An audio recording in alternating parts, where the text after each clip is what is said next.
So and so and a white fascist. Like they said, you're getting some of your own medicine. Va ora in onda Te la ridò io, l'America, con Matteo De Sio.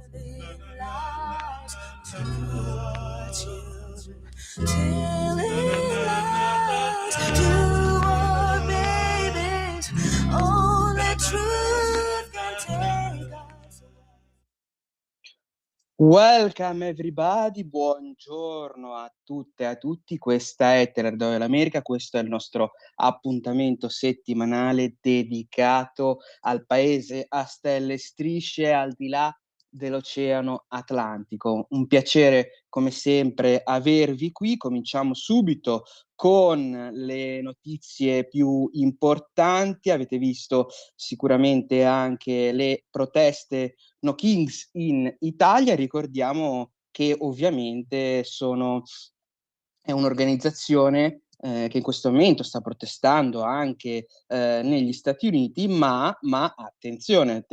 ha avuto, come ne abbiamo parlato anche più volte in questa rubrica, sovvenzioni anche da potenti miliardari americani, come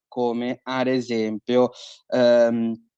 l'ereditiera per quanto riguarda Walmart, che è la più grande azienda per quanto riguarda alla fine sia la vendita al supermercato, sia per quanto riguarda, si può comprare di tutto più o meno a Walmart, anche addirittura in alcuni stati addirittura anche i fucili da caccia. Ma quindi parliamo non di un'organizzazione nata dal basso probabilmente, ma che ha avuto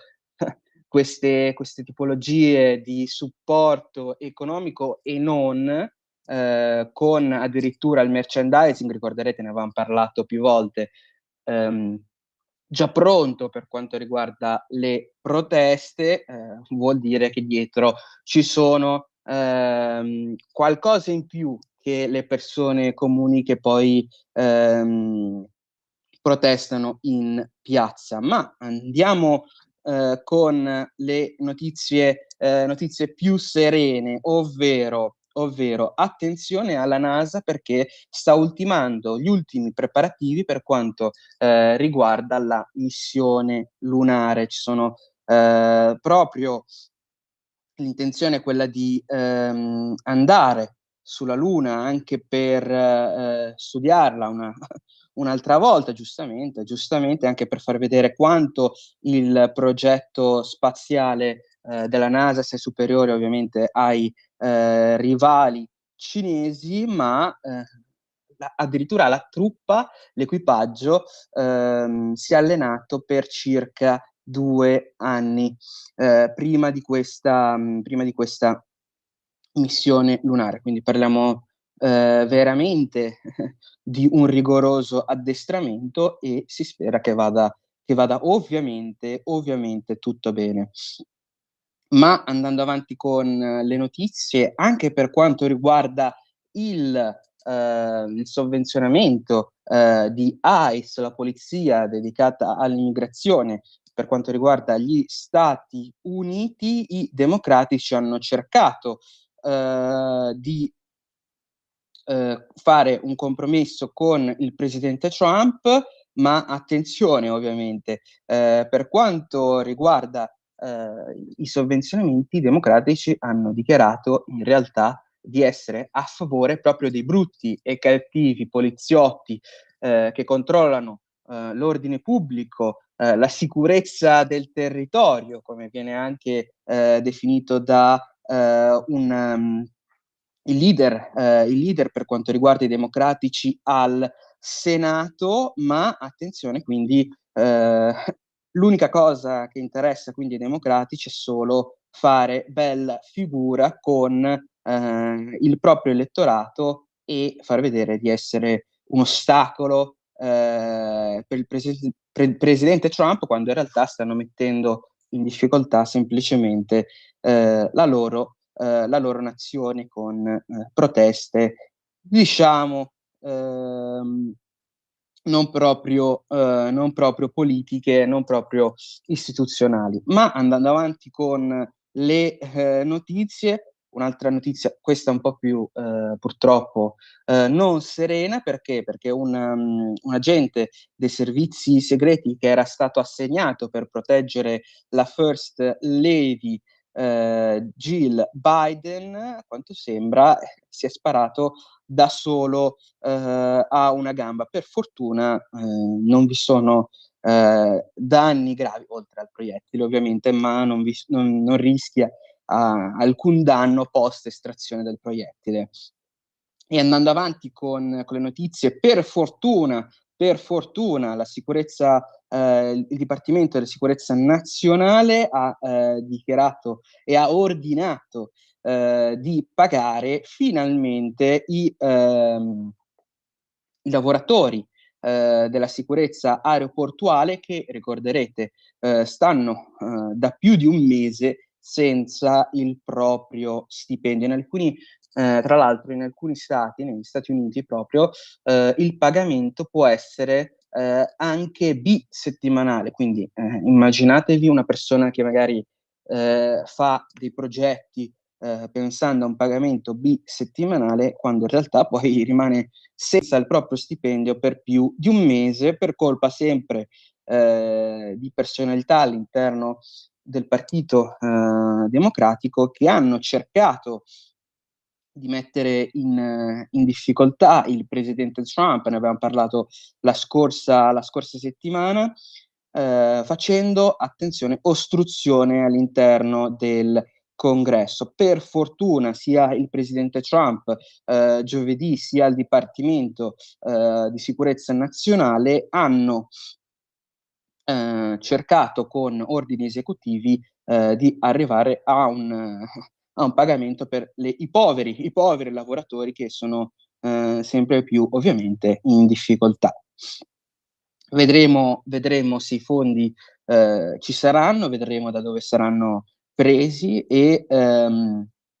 speriamo ovviamente il meglio per lavoratori che alla fine vigilano solo, tra virgolette ovviamente, solo sulla sicurezza e la salute dei viaggiatori. Ma andando avanti con le notizie, sembra proprio, anzi è ufficiale, che la firma di Donald Trump apparirà sulle banconote da $100. Quindi proprio nell'anno del 250esimo degli Stati Uniti, e quindi anche ovviamente un anno storico, giustamente o meno, a seconda poi delle televisioni. Il presidente Trump vuole mettere la propria firma in tutti i sensi. E andando avanti con le notizie, vedremo anche come il reparto dell'agricoltura reagirà, soprattutto per quanto riguarda l'inflazione dettata ovviamente dal conflitto in Iran. Ancora non si è ben capito quanto sarà forte l'inflazione per i costi. Si spera per gli agricoltori americani che non siano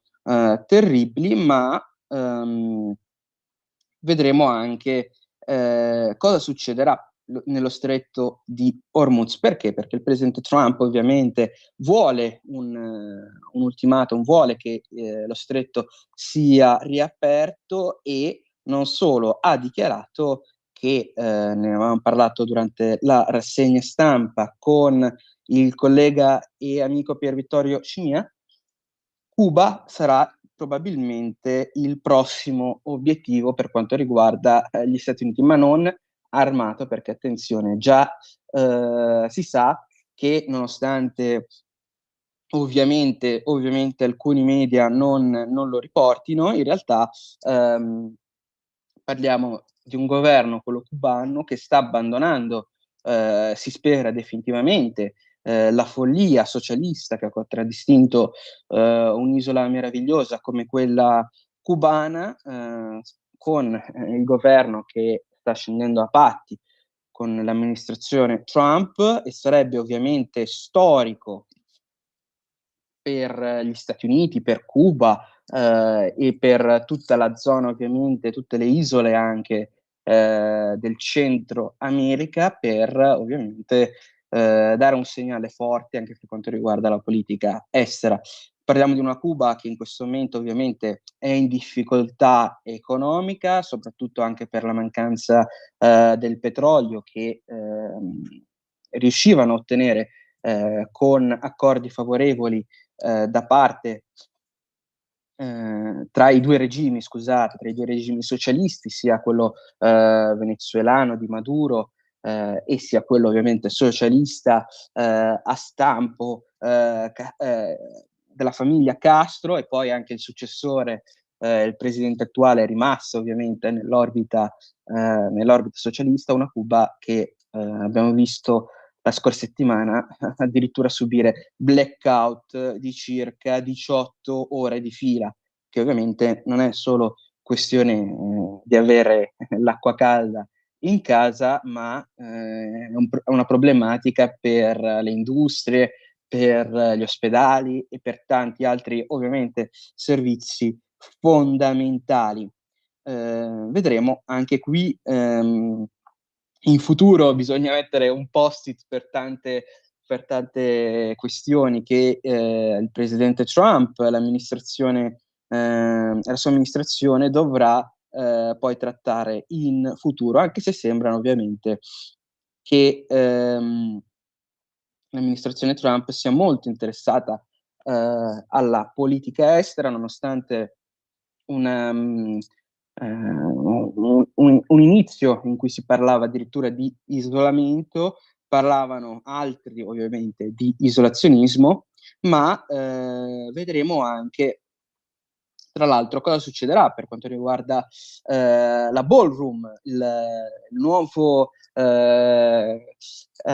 nuovo salotto, il nuovo salone, anzi, il nuovo edificio che Donald Trump vuole inserire e che sta portando a termine proprio alla Casa Bianca, e addirittura vuole costruire sotto questo riammodernamento un progetto da circa 400 milioni di dollari che insieme, che ovviamente è conteggiato anche il riammodernamento, ma anche un complesso, un edificio sotterraneo militare. Quindi vedremo, tra l'altro, le immagini in futuro proprio su questo progetto, anche perché fanno sempre volare con la fantasia queste sale segrete, o comunque si prendono le decisioni. Ma con le altre notizie, ovviamente gli Stati Uniti in questo momento, anche per questo non vi sono pagamenti per quanto riguarda i lavoratori aeroportuali e non solo, vi è un ennesimo shutdown, un'ennesima chiusura per quanto riguarda il governo, e con democratici che però non sono intenzionati in realtà a ottenere accordi vantaggiosi, ma sembra proprio che in realtà vogliano ottenere solo ostruzione, anche perché nei siti diciamo anche più favorevoli alla narrazione democratica non si parla diciamo di indicazioni precise, ma sembra che lo scandalo prosegua con i democratici per quanto riguarda le truffe, o semplicemente un utilizzo sbagliato dei fondi, perché ricorderete sempre nella Minnesota dei democratici abbiamo visto in questa rubrica i centri di educazione, i centri di istruzione della minoranza somala, che in realtà impiegavano neanche una decina di persone, soprattutto ricevevano finanziamenti da milioni di euro a singolo ovviamente centro, con una truffa che probabilmente si aggira sui 20 miliardi. Ecco, per finire in chiusura, sembra che Alexandria Ocasio-Cortez, uno dei più importanti politici democratici in questo momento, anche per i giovani, sembra che abbia utilizzato i fondi della propria campagna elettorale per visite psichiatriche. Quindi invece di utilizzare il proprio stipendio ben corposo, ha utilizzato i fondi dei cittadini che pagano, sperando che lei come politico risolva le proprie questioni. Come ultima notizia vi saluto, vi aspetto la prossima settimana sempre qui su Radio Libertà. Grazie per l'attenzione, una buona giornata a tutti. We attempted to form a strong political base.